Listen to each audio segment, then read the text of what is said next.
ਜਦੋਂ ਕਬੱਡੀ ਕੌਡੀਆਂ ਦੀ ਸੀ ਤੇ ਮੁੰਡੇ ਸ਼ੌਂਕ ਨਾਲ ਖੇਡਦੇ ਸੀ।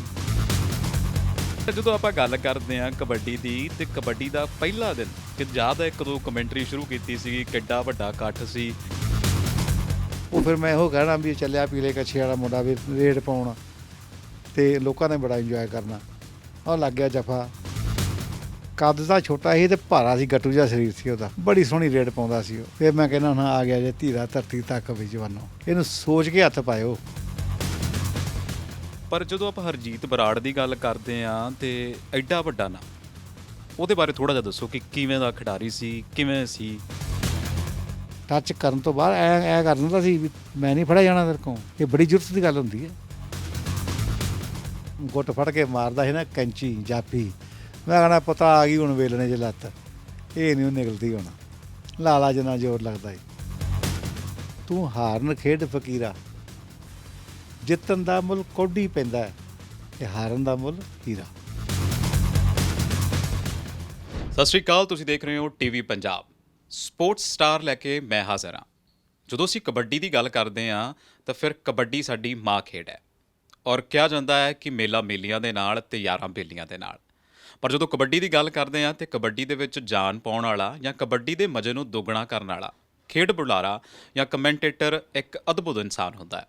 ਜਦੋਂ ਰੇਡ ਪੈਂਦੀ ਹੈ ਤੇ ਵੱਖਰੀਆਂ ਗੱਲਾਂ, ਤੇ ਜਦੋਂ ਕੋਈ ਜਾਫੀ ਜਾਫਾ ਲਾ ਦਿੰਦਾ ਹੈ ਤੇ ਫਿਰ ਉਦੋਂ ਵੱਖਰੀਆਂ ਗੱਲਾਂ।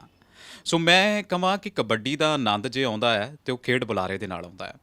ਇਸ ਟਾਈਮ ਮੈਂ ਜਿਸ ਜਗ੍ਹਾ ਤੇ ਬੈਠਾ ਹਾਂ ਇਹ ਘਰ ਹੈ ਉਸ ਅੰਤਰਰਾਸ਼ਟਰੀ ਖੇਡ ਬੁਲਾਰੇ ਦਾ ਜਿਹਨੇ ਕਬੱਡੀ ਦੀ ਬਹੁਤ ਸੇਵਾ ਕੀਤੀ ਹੈ। ਅਰਵਿੰਦਰ ਸਿੰਘ ਕੋਸ਼ਰ ਜੀ ਮੇਰੇ ਨਾਲ ਨੇ। ਸਰ ਤੁਹਾਡਾ ਸਵਾਗਤ ਹੈ ਸਾਡੇ ਇਸ ਪ੍ਰੋਗਰਾਮ ਅੰਦਰ। ਖਹਿਰਾ ਸਾਹਿਬ ਤੁਹਾਡਾ ਬਹੁਤ ਬਹੁਤ ਧੰਨਵਾਦ, ਤੁਹਾਡੇ ਚੈਨਲ ਦਾ ਬਹੁਤ ਬਹੁਤ ਧੰਨਵਾਦ ਜਿਹੜੇ ਤੁਸੀਂ ਚੱਲ ਕੇ ਆਏ ਔਰ ਇਸ ਨਾਚੀਜ਼ ਨੂੰ ਯਾਦ ਕੀਤਾ ਤੇ ਕਵਰ ਕਰਨ ਵਾਸਤੇ ਆਏ ਹੋ। ਬਹੁਤ ਬਹੁਤ ਧੰਨਵਾਦ। ਅੱਛਾ, ਜਦੋਂ ਆਪਾਂ ਗੱਲ ਕਰਦੇ ਹਾਂ ਤੇ ਹੁਣ ਥੋੜਾ ਜਿਹਾ ਸੀਜ਼ਨ ਠੰਡਾ ਆ, ਕਰੋਨਾ ਚੱਲ ਰਿਹਾ ਤੇ ਫਿਰ ਅੱਜ ਕੱਲ੍ਹ ਕੀ ਰੁਝੇਵੇਂ ਨੇ? ਔਰ ਜਿਵੇਂ ਆਲ ਓਵਰ ਵਰਲਡ ਹੀ ਤੁਸੀਂ ਦੇਖ ਲਓ, ਰੁਝੇਵੇਂ ਕੋਈ ਰਹੇ ਹੀ ਨਹੀਂ।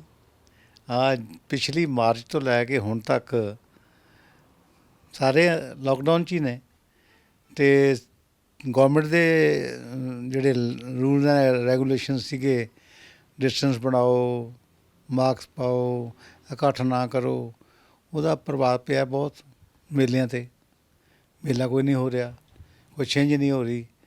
ਪਿੰਡ ਪੱਧਰ 'ਤੇ ਟਾਵਾਂ ਟਾਵਾਂ ਕਿਤੇ ਹੁਣ ਸ਼ੁਰੂ ਹੋਏ ਨੇ, ਲੇਕਿਨ ਉਹ ਰੌਣਕਾਂ ਨਹੀਂ ਰਹੀਆਂ ਪੰਜਾਬ ਦੇ ਵਿੱਚ ਜਿਹੜੀਆਂ ਕਿ ਇਹਨਾਂ ਦਿਨਾਂ 'ਚ ਹੁੰਦੀਆਂ ਸੀ। ਕੋਈ ਪ੍ਰਵਾਸੀ ਸਾਡੇ ਪੰਜਾਬੀ ਵੀਰ ਨਹੀਂ ਆਏ, NRI, ਜਿਨ੍ਹਾਂ ਕਰਕੇ ਮੇਨ ਰੌਣਕਾਂ ਹੁੰਦੀਆਂ। ਦੇਖੋ ਗੱਲ ਤਾਂ ਸਾਰੀ ਪੈਸੇ ਦੀ ਹੈ। ਪੈਸਾ ਫੈਂਕੋ, ਤਮਾਸ਼ਾ ਦੇਖੋ।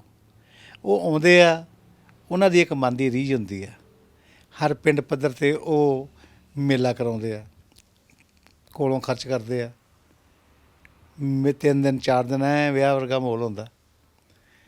ਵਧੀਆ ਤੋਂ ਵਧੀਆ ਉਹ ਪਲੇਅਰ ਸੱਦਦੇ ਆ, ਵਧੀਆ ਤੋਂ ਵਧੀਆ ਇਨਾਮ ਦਿੰਦੇ ਆ। ਦੇਖੋ ਤੁਸੀਂ ਛੋਟੇ ਛੋਟੇ ਕੱਪ ਬਨੈਨਾ ਸਾਡੇ ਵੇਲੇ ਮਿਲਦੇ ਸੀ ਕਬੱਡੀ ਨੂੰ।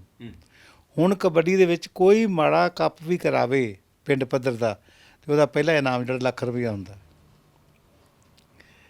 ਬੈਸਟ ਨੂੰ 51,000 ਰੁਪਈਆ, 21,000 ਰੁਪਈਆ, 11,000 ਘੱਟ ਤੋਂ ਘੱਟ ਇਹ ਹੁੰਦਾ। ਸੋ ਹੁਣ ਇਸ ਵੇਲੇ ਇਹ ਗੱਲ ਪੈਸੇ ਦੀ, ਕਬੱਡੀ ਅਤੇ ਪੈਸਾ ਹੁਣ ਆਏ ਨੇ। ਪਹਿਲਾਂ ਕਬੱਡੀ ਖੇਡੀ ਜਾਂਦੀ ਸੀ ਸ਼ੌਂਕ ਨਾਲ, ਹੁਣ ਕਬੱਡੀ ਖੇਡੀ ਜਾਂਦੀ ਪੈਸੇ ਨਾਲ। ਐਤਕੀ ਪੈਸਾ ਨਹੀਂ ਆਇਆ, ਪ੍ਰਵਾਸੀ ਭਾਰਤੀ ਨਹੀਂ ਆਏ, ਸੁੰਨਸਾਨ ਪਈ ਹੈ ਪਿੰਡਾਂ ਦੇ ਵਿੱਚ ਵੀ। ਤੁਸੀਂ ਵੇਖੋ, ਤੁਸੀਂ ਵੀ ਸਾਰਾ ਪੰਜਾਬ ਘੁੰਮਦੇ ਹੋ। ਜਦੋਂ ਆਪਾਂ ਗੱਲ, ਤੁਸੀਂ ਕਹਿ ਹੀ ਰਹੇ ਹੋ ਕਿ ਪਹਿਲਾਂ ਕਬੱਡੀ ਸ਼ੌਂਕ ਦੀ ਸੀ ਤੇ ਹੁਣ ਕਬੱਡੀ ਪੈਸੇ ਦੀ ਆ।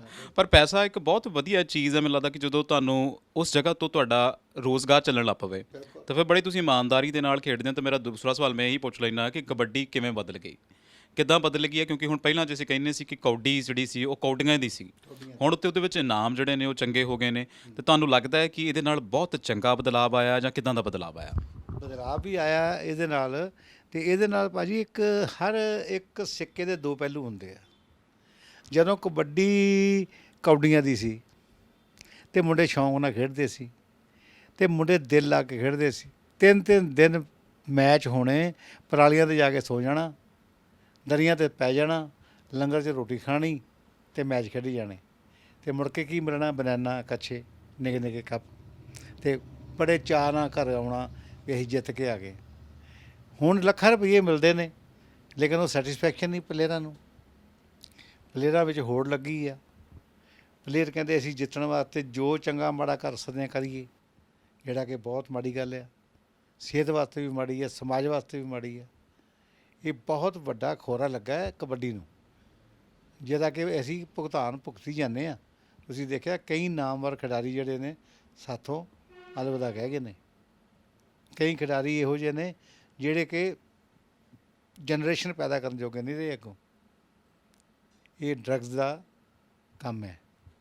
ਅੱਛਾ, ਜਦੋਂ ਕਬੱਡੀ ਦੀ ਗੱਲ ਹੁੰਦੀ ਹੈ, ਤੁਸੀਂ ਹੁਣ ਗੱਲ ਕਰ ਹੀ ਲਈ ਹੈ, ਤੇ ਅਕਸਰ ਕਿਹਾ ਜਾਂਦਾ ਕਿ ਆਪਣੇ ਬੱਚੇ ਜਿਹੜੇ ਆ ਉਹਨਾਂ ਨੂੰ ਕਬੱਡੀ ਵਾਲੇ ਸਪੋਰਟਸ ਨਾ ਪਾਓ, ਕਿਉਂਕਿ ਕਬੱਡੀ ਵਾਲੇ ਜਿਹੜੇ ਨੇ ਉਹ ਜਦੋਂ ਤੁਸੀਂ ਕਹਿੰਦੇ ਹੋ ਕਿ ਹੁਣ ਨਵੀਆਂ ਚੀਜ਼ਾਂ ਚੱਲ ਪਈਆਂ, ਨਵੇਂ ਡੋਪ ਚੱਲ ਪਏ ਨੇ, ਨਵੇਂ ਤਰੀਕੇ ਦੀਆਂ ਜਿਹੜੀਆਂ ਚੀਜ਼ਾਂ ਲੈਣੀਆਂ ਸ਼ੁਰੂ ਕਰ ਦਿੱਤੀਆਂ, ਹੁਣ ਕਬੱਡੀ ਵਾਕਈ ਉੱਦਾਂ ਦੀ ਨਹੀਂ ਰਹੀ, ਵਾਕਈ ਲੈਂਦੇ ਨੇ ਖਿਡਾਰੀ। ਦੇਖੋ, ਮੈਂ ਜਿਹੜੀ ਗੱਲ ਤੁਹਾਨੂੰ ਕਹਾਂ ਬਈ, ਜੇ ਇੱਕ ਚੀਜ਼ ਹੁੰਦੀ ਅੱਖੀ ਵੇਖੀ, ਫਿਰ ਤੇ ਬੰਦਾ ਦਾਅਵੇ ਨਾਲ ਕਹਿੰਦਾ ਵੀ ਮੈਂ ਅੱਖੀ ਵੇਖਿਆ।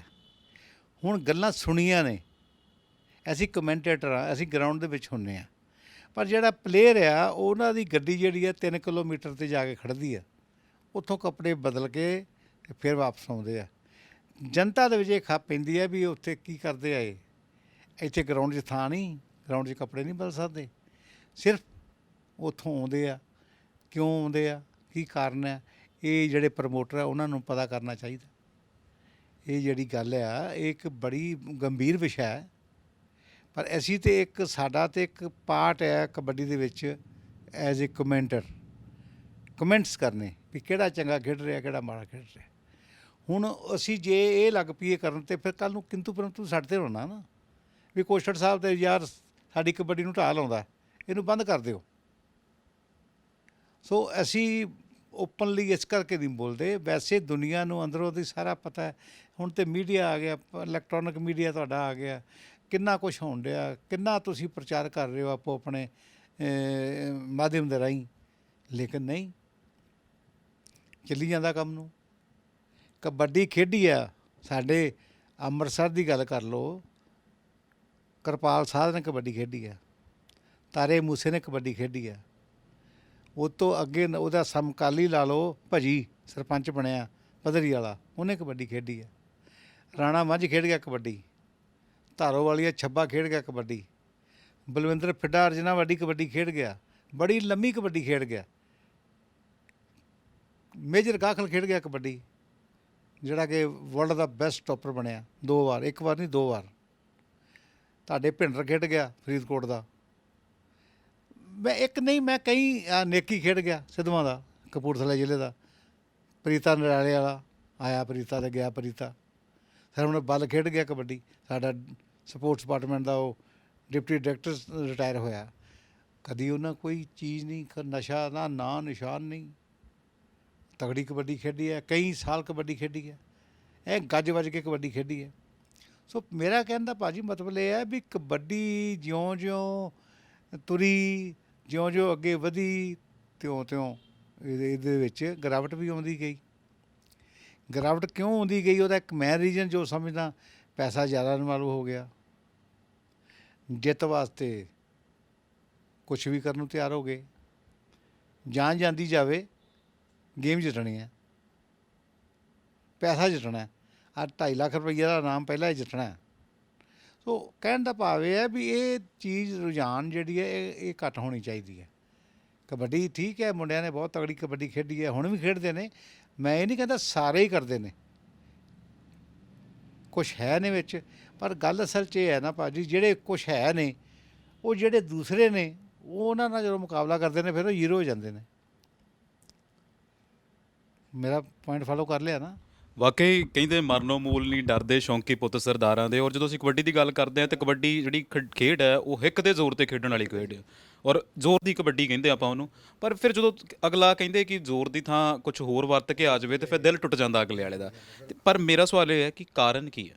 ਇਹ ਇੱਕ ਤਾਂ ਚਲੋ ਆਪਾਂ ਕਹਿੰਦੇ ਹਾਂ ਕਿ ਪੈਸਾ ਬਹੁਤ ਵੱਡਾ ਇਹਦੇ ਵਿੱਚ ਇਨਵੋਲਵ ਹੋ ਗਿਆ, ਦੂਸਰਾ ਕਾਰਨ ਕੀ ਹੋ ਸਕਦਾ? ਕਿਉਂਕਿ ਇਕੱਲਾ ਪੈਸਾ ਨਹੀਂ ਆਪਾਂ ਕਹਿ ਸਕਦੇ, ਸਿਸਟਮ ਵੀ। ਬੇਰੁਜ਼ਗਾਰੀ ਭਾਜੀ, ਬੇਰੁਜ਼ਗਾਰੀ ਹੈ। ਦੇਖੋ ਅੱਗੇ ਟੀਮਾਂ ਬਣਦੀਆਂ ਸੀ, ਮੰਡੀਕਰਨ ਬੋਰਡ ਦੀ ਟੀਮ ਸੀ, ਪੰਜਾਬ ਰਾਜ ਬਿਜਲੀ ਬੋਰਡ ਦੀ ਟੀਮ ਸੀ, ਪੰਜਾਬ ਪੁਲਿਸ ਭਰਤੀ ਹੁੰਦੇ ਸੀ ਲੋਕੀ, ਤੁਹਾਡਾ ਜੀਰਾ ਮਿਲ ਸੀ, ਮਹਿਤਪੁਰ ਲਾਗੇ ਜੀਰਾ ਮਿਲ ਸੀ, ਕਾਫੀ ਹੋਰ ਵੀ ਅਦਾਰੇ ਸੀ ਜਿਹੜੇ ਕਿ ਖਿਡਾਰੀਆਂ ਨੂੰ ਨੌਕਰੀਆਂ ਦਿੰਦੇ ਸੀ। ਜੀਰਾ ਮਿਲ ਦੀ ਟੀਮ ਬਹੁਤ ਤਗੜੀ ਤੇ ਝੰਡੀ ਰਹੀ ਹੈ ਦੀ ਪੰਜਾਬ 'ਚ। ਮੰਡੀਕਰਨ ਬੋਰਡ ਦੀ ਟੀਮ ਝੰਡੀ ਰਹੀ ਆ। ਇਹ 5-6 ਟੀਮਾਂ ਹੁੰਦੀਆਂ ਸੀ ਪੰਜਾਬ ਦੇ ਵਿੱਚ ਜਿਹੜੀਆਂ ਕਬੱਡੀ ਖੇਡਦੀਆਂ ਸੀ, ਅਤੇ ਹਰ ਮੇਲੇ 'ਚ ਇਹਨਾਂ ਦੀ ਮੰਗ ਹੁੰਦੀ ਸੀ, ਇੰਨੇ ਤਗੜੇ ਪਲੇਅਰ ਸੀ। ਆ ਮੰਗੀ ਸੁਰਖਪੁਰੀਆ ਵੀ ਖੇਡਿਆ ਥੋੜ੍ਹਾ ਚਿਰ ਮੰਡੀਕਰਨ ਬੋਰਡ 'ਚ, ਮੁੜ ਕੇ ਪੰਜਾਬ ਪੁਲਿਸ 'ਚ ਖੇਡਿਆ, ਫਿਰ ਆ ਗਿਆ ਸੀ ਇਹ ਪੰਜਾਬ ਮੰਡੀਕਰਨ ਬੋਰਡ 'ਚ। ਛੱਬਾ ਖੇਡਿਆ, ਪੱਪੂ ਖੇਡਿਆ ਕੰਡੀਲੇ ਵਾਲਾ, ਸੇਮਾ ਬੱਲੜਵਾਲੀਆ ਖੇਡਿਆ ਇਹ ਮੰਡੀਕਰਨ ਬੋਰਡ ਦੀ ਟੀਮ। ਤੁਹਾਡਾ ਡਡਵਿੰਡੀ ਵਾਲਾ ਧੀਰਾ ਖੇਡਿਆ, ਇਸ ਭੀਮਾ ਖੇਡਿਆ ਬਿਜਲੀ ਬੋਰਡ 'ਚੋਂ। ਬਹੁਤ ਅੰਗਰੇਜ਼ ਖੇਡਿਆ ਅੜਾਚਾ ਵਾਲਾ, ਉਹਦਾ ਭਰਾ ਲਾਲੀ ਖੇਡਿਆ। ਕੋਈ ਇੱਕ ਪਲੇਅਰ ਨਹੀਂ ਖੇਡਿਆ, ਪਰ ਟੌਪ ਦੇ ਪਲੇਅਰ ਖੇਡੇ ਆ। ਉਸ ਤੋਂ ਬਾਅਦ ਹੁਣ ਭਰਤੀ ਬੰਦ ਹੋ ਗਈ, ਨਾ ਬਿਜਲੀ ਬੋਰਡ ਵਾਲੇ 'ਚ ਕੋਈ ਭਰਤੀ ਹੁੰਦਾ ਅਤੇ ਨਾ ਮੰਡੀਕਰਨ ਬੋਰਡ 'ਚ ਹੁੰਦਾ। ਹੁਣ ਮੰਡੀਕਰਨ ਬੋਰਡ ਦੇ ਵਿੱਚ ਬਾਦਲ ਸਾਹਿਬ ਨੇ ਰੱਖੇ ਆ ਮੁੰਡੇ, ਲੇਕਿਨ ਉਹਦਾ ਫਾਇਦਾ ਤਾਂ ਆ ਨਾ ਜੇ ਮੰਡੀਕਰਨ ਬੋਰਡ ਵੱਲੋਂ ਉਹ ਖੇਡਦੇ ਤਾਂ ਆਪੋ ਆਪਣੀ ਕਲੱਬ ਵੱਲੋਂ ਹੀ ਆ। ਇਹਨਾਂ ਚਲੋ ਠੀਕ ਹੈ, ਉਹਨਾਂ ਨੇ ਕੀਤਾ ਬਾਦਲ ਸਾਹਿਬ ਨੇ ਵੀ ਪਲੇਅਰਾਂ ਨੂੰ ਨੌਕਰੀ ਮਿਲ ਗਈ, ਇਹ ਕੰਮ ਚੰਗਾ ਕੀਤਾ। ਬਸ਼ਰਤੇ ਜਿੱਦਾਂ ਅੱਗੇ ਮੰਡੀਕਰਨ ਬੋਰਡ ਦੀ ਟੀਮ ਪ੍ਰੋਪਰ ਖੇਡਦੀ ਸੀ, ਇੱਕ ਜਗ੍ਹਾ ਰਹਿੰਦੀ ਸੀ। ਹੁਣ ਪਿੱਛੇ ਜੇ ਤੁਸੀਂ ਸੁਣਿਆ ਹੋਏਗਾ, ਵੇਖਿਆ ਵੀ ਹੋਏਗਾ, ਸ਼੍ਰੋਮਣੀ ਗੁਰਦੁਆਰਾ ਪ੍ਰਬੰਧਕ ਕਮੇਟੀ ਨੇ ਬਹੁਤ ਸੋਹਣੀ ਟੀਮ ਬਣਾਈ ਸੀ ਸਿੰਘਾਂ ਦੀ। ਪੂਰੇ ਜਟਾਜੂਟ ਸਿੰਘ ਸੀਗੇ, ਬਹੁਤ ਤਕੜੇ ਮੈਚ ਖੇਡੇ ਉਹਨਾਂ ਨੇ, ਬਹੁਤ ਵਧੀਆ ਕਬੱਡੀ ਖੇਡੀ ਆ। ਉਹ ਵੀ ਖਤਮ ਹੋ ਗਈ। ਕਿਉਂ ਖਤਮ ਹੋ ਗਈ ਇਹ ਜਾਣਦੀ ਹੈ ਸ਼੍ਰੋਮਣੀ ਗੁਰਦੁਆਰਾ ਪ੍ਰਬੰਧਕ ਕਮੇਟੀ। ਕੀ ਵਿੱਚ ਕਾਲੇ ਮਾਲੇ ਹੋ ਗਏ, ਕਿਉਂ ਬੰਦ ਹੋ ਗਈ ਟੀਮ। ਸੋ ਇਸ ਕਰਕੇ ਗੁਰੂ ਮਹਾਰਾਜ ਦੀ ਖੇਡ ਹੈ ਇਹ ਜਿਹੜੀ ਹੈ ਨਾ, ਕੁਸ਼ਤੀ ਅਤੇ ਕਬੱਡੀ। ਇਹਨੂੰ ਸੌਂਚੀ ਕਹਿੰਦੇ ਸੀ ਪਹਿਲਾਂ, ਕਬੱਡੀ ਨੂੰ ਕੱਚੀ ਪੱਕੀ ਸੌਂਚੀ ਕਹਿੰਦੇ ਸੀ। ਇਹਦਾ ਇੱਕ ਰੂਪ ਸੀ ਭਲਵਾਨੀ ਵਾਲਾ ਹੀ। ਫਿਰ ਢੇਰੀ ਵਾਲੀ ਕਬੱਡੀ ਤੁਸੀਂ ਵੇਖੀ ਹੋਣੀ ਹੈ, ਇਕੱਲੇ ਨੂੰ ਇਕੱਲਾ। ਇਹ ਯੋਧਿਆਂ ਦੇ ਕੰਮ ਸੀ, ਸੂਰਮਿਆਂ ਦੇ ਕੰਮ ਸੀ, ਬਹਾਦਰਾਂ ਦੇ ਕੰਮ ਸੀ। ਉਹ ਵੀ ਖਤਮ ਹੋ ਕੇ ਹੁਣ ਆ ਗਈ ਇੱਥੇ। ਸ਼੍ਰੋਮਣੀ ਕਮੇਟੀ ਨੂੰ ਚਾਹੀਦਾ, ਕਿੰਨਾ ਫੰਡ ਨੇ ਉਹਨਾਂ ਕੋਲ। ਹੁਣ ਉਹਨਾਂ ਨੇ ਹਾਕੀ ਦੀਆਂ ਟੀਮਾਂ ਬਣਾਈਆਂ, ਬੜਾ ਚੰਗਾ ਕਾਰਜ ਕੀਤਾ ਕੁੜੀਆਂ ਦੀਆਂ ਮੁੰਡਿਆਂ ਦੀਆਂ।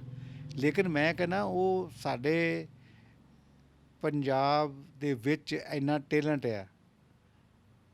ਸ਼੍ਰੋਮਣੀ ਗੁਰਦੁਆਰਾ ਪ੍ਰਬੰਧਕ ਕਮੇਟੀ ਨੂੰ ਰੈਸਲਿੰਗ ਅਤੇ ਕਬੱਡੀ, ਇਹ ਦੋ ਅਕੈਡਮੀਆਂ ਇਹੋ ਜਿਹੀਆਂ ਬਣਾਉਣੀਆਂ ਚਾਹੀਦੀਆਂ ਜਿਹਦੇ ਵਿੱਚ ਓਲੰਪਿਕ 'ਚ ਮੈਡਲ ਆ ਸਕਦੇ ਆ, ਕਿਉਂਕਿ ਇੰਨਾ ਫੰਡ ਆ, ਇੰਨੀ ਡਾਈਟ ਦੇ ਸਕਦੇ ਆ। ਕਿਉਂਕਿ ਉੱਥੇ ਸਪੋਂਸਰ ਬੜੇ ਨੇ, ਗੁਰੂ ਘਰ ਦੇ ਸਪੋਂਸਰ ਬੜੇ ਨੇ। ਕਿਸੇ ਦੀ ਡਿਊਟੀ ਲਾ ਦਿੱਤੀ ਜਾਵੇ ਵੀ ਆਹ 10 ਬੰਦੇ ਆ ਵੀ ਤੇਰੇ ਆ, ਇਹਨਾਂ ਦੀ ਡਾਈਟ ਤੂੰ ਪੂਰੀ ਕਰਨੀ। ਉਹ ਗੁਰੂ ਮਹਾਰਾਜ ਦੇ ਅੱਗੇ ਮੱਥਾ ਟੇਕ ਕੇ ਕਹਿਣਗੇ ਹਾਂਜੀ ਸਾਡੀ ਝੋਲੀ ਪਾਓ। ਸੋ ਔਰਗਨਾਈਜ਼ ਕਰਨ ਦੀ ਗੱਲ ਹੈ, ਔਰਗਨਾਈਜੇਸ਼ਨ ਬਣਾਉਣੀ ਪੈਂਦੀ ਭਾਅ ਜੀ। ਜਿੰਨਾ ਚਿਰ ਤੱਕ ਤੁਸੀਂ ਦੱਸੋ ਇੱਕ ਸੰਸਥਾ ਨਹੀਂ, ਕੋਈ ਰੂਲਸ ਨਹੀਂ, ਕੋਈ ਰੈਗੂਲੇਸ਼ਨ ਨਹੀਂ, ਅਤੇ ਫਿਰ ਕੀ ਕੰਮ ਹੋ ਜਾਏਗਾ। ਸਾਡੇ ਇੱਥੇ 3-4 ਫੈਡਰੇਸ਼ਨ ਨੇ। ਇੱਕ ਫੈਡਰੇਸ਼ਨ ਹੈਗੀ ਨਾਰਥ ਇੰਡੀਆ ਕਬੱਡੀ ਫੈਡਰੇਸ਼ਨ, ਉਹ ਸਰਦਾਰ ਸੁਰਜਨ ਸਿੰਘ ਚੱਠਾ ਬੜਾ ਡੈਲੀਗੇਟਡ ਬੰਦਾ ਹੈ। ਇੱਕ ਟੋਨੀ ਕਾਲਖ ਹੈ ਸਾਡੇ ਉੱਧਰ ਲੁਧਿਆਣੇ ਦਾ। ਉਸ ਤੋਂ ਬਾਅਦ ਆ ਗਈ ਇੱਕ ਸਰਦਾਰ ਸਿਕੰਦਰ ਸਿੰਘ ਮਲੂਕਾ ਦੀ, ਜਿਹਨੂੰ ਸਰਕਾਰੀ ਕਹਿ ਦਿੰਦੇ ਜੀ, ਸਰਕਾਰੀ ਹੈ। ਹੁਣ ਇਹ 3-4 ਫੈਡਰੇਸ਼ਨਾਂ ਕੰਮ ਕਰ ਰਹੀਆਂ ਨੇ। ਇਹਨਾਂ ਨੇ ਕਬੱਡੀ ਨੂੰ ਬਹੁਤ ਚੁੱਕਿਆ ਇਸ ਤਰ੍ਹਾਂ ਵੀ ਇਹਨਾਂ ਨੇ ਸੈਂਟਰ ਬਣਾਏ, ਮੁੰਡਿਆਂ ਦੀਆਂ ਸਿਲੈਕਸ਼ਨਾਂ ਕਰਕੇ ਇੱਕ ਥਾਂ 'ਤੇ ਸੈਂਟਰ ਬਣਾਇਆ, ਉਹਨਾਂ ਨੂੰ ਡਾਈਟ ਦਿੱਤੀ। ਡਾਈਟ ਦੇ ਕੇ ਇੱਕ ਬ੍ਰਦਰ ਆਏ ਸੀਗੇ ਲੱਛਰ ਬ੍ਰਦਰ, ਉਹਨਾਂ ਦਾ ਉੱਥੇ ਹੈਗਾ ਕਾਰੋਬਾਰ ਟਰੱਕਾਂ ਦਾ, ਟਰਾਂਸਪੋਰਟ ਦਾ। ਉਹਨਾਂ ਨੇ ਇੱਥੇ ਸਾਡਾ ਕੋਚ ਸੀ ਪਰਮਜੀਤ ਸਿੰਘ ਪੰਮੀ, ਉਹਦੀ ਕੋਲੈਬੋਰੇਸ਼ਨ ਦੇ ਨਾਲ ਰੰਧਾਵਾ ਸਾਹਿਬ ਸੀ, ਸਰਦੂਲ ਸਿੰਘ ਰੰਧਾਵਾ ਕਬੱਡੀ ਕੋਚ। ਉਹ DAV ਕਾਲਜ ਉਹਨਾਂ ਨੇ ਅਕੈਡਮੀ ਸ਼ੁਰੂ ਕੀਤੀ। ਮੈਂ ਕਹਿੰਦਾ ਹਨੇਰੀ ਆ ਗਈ ਭਾਅ ਜੀ। ਇੰਨੇ ਪਲੇਅਰ ਉਸ ਕਲੱਬ ਦੇ ਵਿੱਚੋਂ ਉੱਠੇ, ਉਸ ਕਲੱਬ ਦੇ ਵਿੱਚੋਂ ਬਾਕੀ ਕਲੱਬਾਂ ਨੂੰ ਫੀਡ ਕੀਤਾ ਇਹਨਾਂ ਨੇ, ਵੀ ਸਵਾਦ ਆ ਗਿਆ। ਇੱਕ ਨਹੀਂ ਮੈਂ ਨਾਂ ਲਵਾਂ ਤੇ ਕਈ ਸੈਂਕੜਿਆਂ ਦੀ ਗੱਲ ਹੋ ਜਾਏਗੀ। ਅੱਛਾ, ਹੁਣ ਫਿਰ ਆਪਾਂ ਇਹ ਕਹਿ ਲਈਏ ਕਿ ਸਿਸਟਮ ਦੀ ਬਹੁਤ ਵੱਡੀ ਘਾਟ ਹੈ ਇਹ ਥੱਲੇ ਹੋਣਾ ਚਾਹੀਦਾ। ਇੱਕ ਝੰਡੇ ਥੱਲੇ ਹੋਣਾ ਚਾਹੀਦਾ। ਅੱਛਾ, ਜਦੋਂ ਆਪਾਂ ਗੱਲ ਕਰਦੇ ਹਾਂ ਕਿ NRI ਵੀ ਆਉਂਦੇ ਨੇ, ਉਹ ਵੀ ਇੱਦਾਂ ਕਰਦੇ ਨੇ ਕਿ ਕੋਈ ਕੈਂਪ ਨਹੀਂ ਲਾਉਂਦੇ।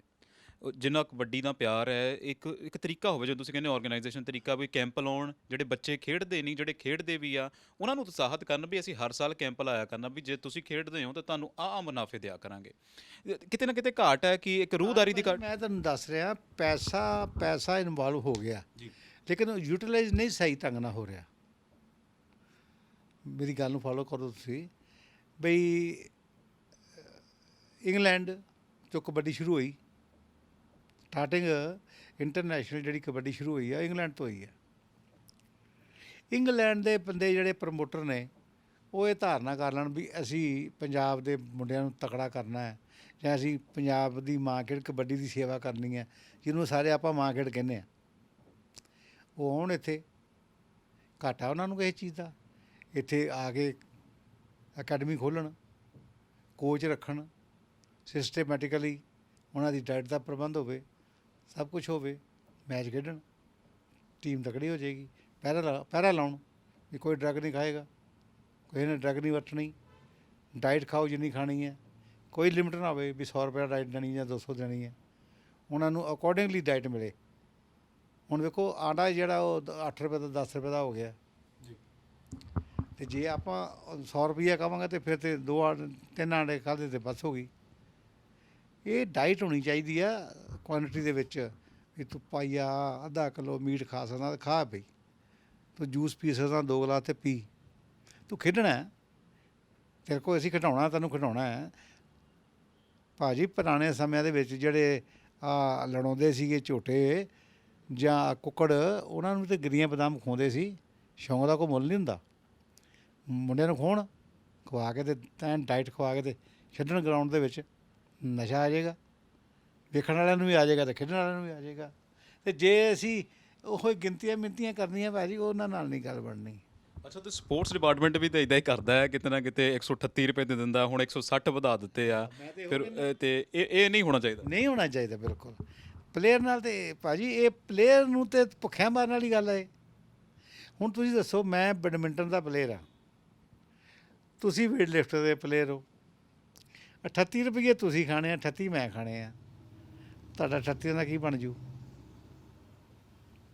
ਜੀ। ਮੇਰਾ ਤਾਂ ਫਿਰ ਕੋਈ ਸਰ ਜੂ, ਕਿਉਂਕਿ ਮੈਂ ਬੈਡਮਿੰਟਨ ਖੇਡਦਾ ਜਾਂ ਟੇਬਲ ਟੈਨਿਸ ਖੇਡਦਾ। ਪਰ ਜਿਹੜਾ ਵੇਟ ਲਿਫਟਰ ਆ, ਜਿਹਨੇ ਲਿਫਟਾਂ ਮਾਰਨੀਆਂ ਨੇ, ਜਿਹਨੇ ਭਾਰ ਚੁੱਕਣਾ ਹੈ, ਇਹ ਕੋਈ ਕ੍ਰਾਈਟੀਰੀਆ ਨਹੀਂ ਹੁੰਦਾ। ਕ੍ਰਾਈਟੀਰੀਆ ਹੋਣਾ ਚਾਹੀਦਾ ਗੇਮ ਟੂ ਗੇਮ। ਵਾਕਈ ਕ੍ਰਾਈਟੇਰੀਆ ਜਿਹੜਾ ਆ ਉਹ ਗੇਮ ਟੂ ਗੇਮ ਹੋਵੇ, ਫਿਰ ਹੀ ਚੰਗਾ ਲੱਗਦਾ ਆ। ਪਰ ਚਲੋ ਹੁਣ ਆਪਾਂ ਥੋੜ੍ਹਾ ਜਿਹਾ ਇੱਧਰ ਮੁੜ ਆਈਏ ਕਿ ਆਖਰੀ ਮੇਲਾ ਜਿਹੜਾ ਸੀ ਉਹਦੇ ਉੱਥੇ ਕਦੋਂ ਐਂਟਰੀ ਕੀਤੀ, ਕਿਹੜਾ ਮੇਲਾ ਤੁਸੀਂ ਆਖਰੀ ਅਟੈਂਡ ਕੀਤਾ ਹੋਵੇ, ਉਹ ਕਦੋਂ ਕੀਤਾ ਸੀ? ਹੁਣ ਮੈਂ ਭਾਜੀ ਦੇਖੋ 80 ਤੋਂ ਮੇਲੇ ਸ਼ੁਰੂ ਕਰਨ ਰਿਹਾ, ਕਿਉਂਕਿ ਇਸ ਤੋਂ ਪਹਿਲਾਂ ਬਹੁਤੀ ਕਮੈਂਟਰੀ ਹੁੰਦੀ ਨਹੀਂ ਸੀ, ਡਿਪਾਰਟਮੈਂਟਲ ਟੂਰਨਾਮੈਂਟ ਹੁੰਦੇ ਸੀਗੇ। ਮੈਂ ਤਕਰੀਬਨ ਸਾਰੇ ਕੀਤੇ ਭਾਜੀ, ਜਿੰਨੇ ਵੱਡੇ ਟੂਰਨਾਮੈਂਟ ਇੱਥੇ ਹੋਏ। 99 ਦੇ ਵਿੱਚ ਅਨੰਦਪੁਰ ਸਾਹਿਬ 300 ਸਾਲਾ ਗੁਰਤਾ ਗੱਦੀ ਹੋਈ, ਉੱਥੇ 6-7 ਦਿਨ ਮੇਲਾ ਲੱਗਾ, ਸਾਰੀ ਦੁਨੀਆ ਦੀਆਂ ਟੀਮਾਂ ਆਈਆਂ, ਵਰਲਡ ਦੀਆਂ ਟੀਮਾਂ ਆਈਆਂ, ਰੈਸਲਿੰਗ, ਕਬੱਡੀ। ਉਹ ਤੁਹਾਡੇ ਕੁਛੜ ਨਹੀਂ ਕੀਤਾ ਮੇਲਾ, ਸਾਰੀ ਦੁਨੀਆ ਜਾਣਦੀ ਹੈ, ਇਕੱਲੇ ਨਹੀਂ ਕਮੈਂਟਰੀ ਕੀਤੀ।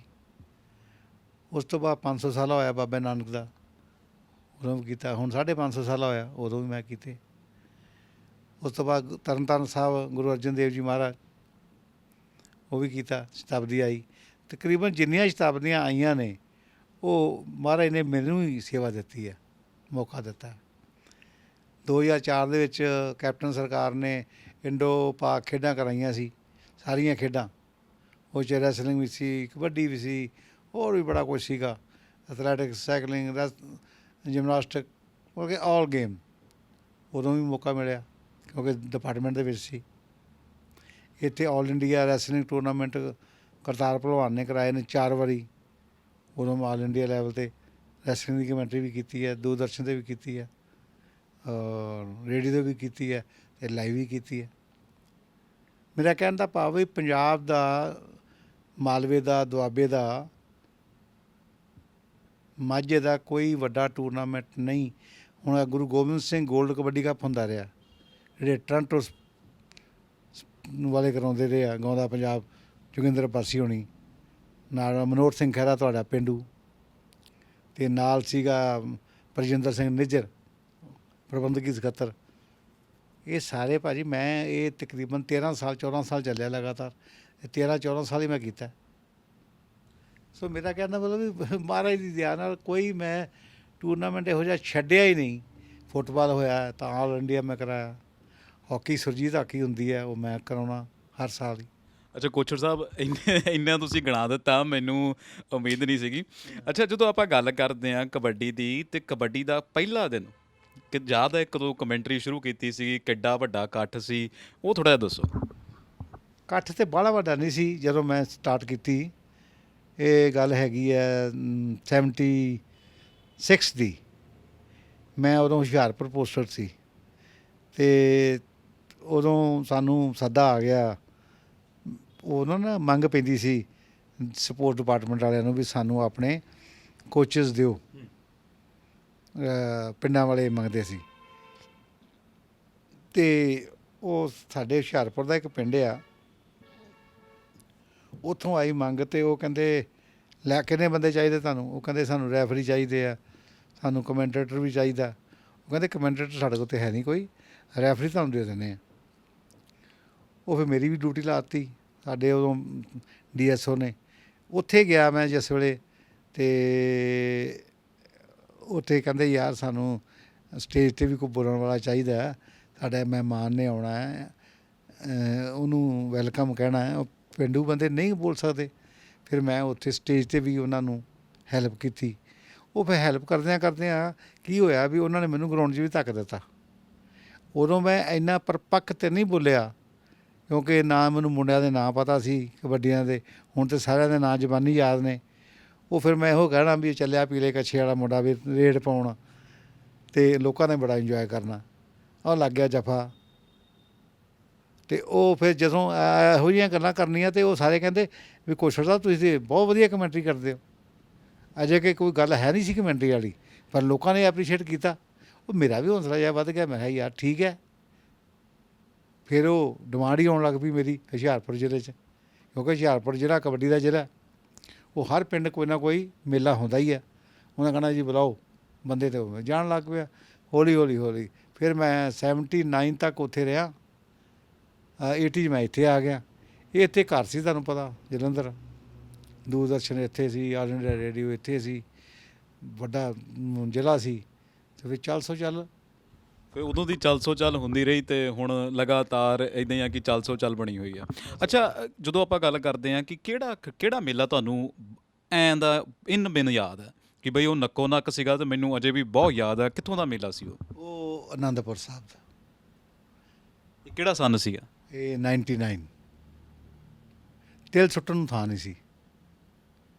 ਦੁਨੀਆ ਇੱਦਾਂ ਆਈ ਸੀ ਪੂਰੇ ਵਿਸ਼ਵ 'ਚੋਂ, NRI ਇੰਨੇ ਆਏ ਸੀ ਬਈ ਉਹ ਮੇਲਾ ਜਿਹੜਾ ਮੇਰੀ ਜ਼ਿੰਦਗੀ ਦੇ ਇੱਕ ਯਾਦਗਾਰ ਮੇਲਾ ਬਣ ਕੇ ਰਹਿ ਗਿਆ। ਉਸ ਤੋਂ ਬਾਅਦ ਇੰਨਾ ਇਕੱਠ ਨਹੀਂ ਮੈਂ ਵੇਖਿਆ।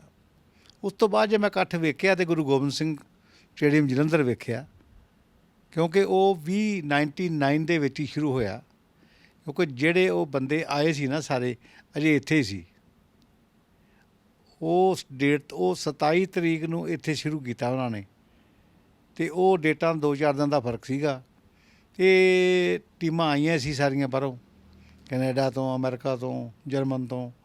ਉਹ ਟੀਮਾਂ ਸਾਰੀਆਂ ਹੀ ਸੱਦ ਲਈਆਂ ਇਹਨਾਂ ਨੇ ਇੱਥੇ, ਅਤੇ ਇੱਥੇ ਵੀ ਰਿਕਾਰਡ ਵੀ ਸੀ, ਟਿਕਟ ਕੋਈ ਨਹੀਂ ਸੀ।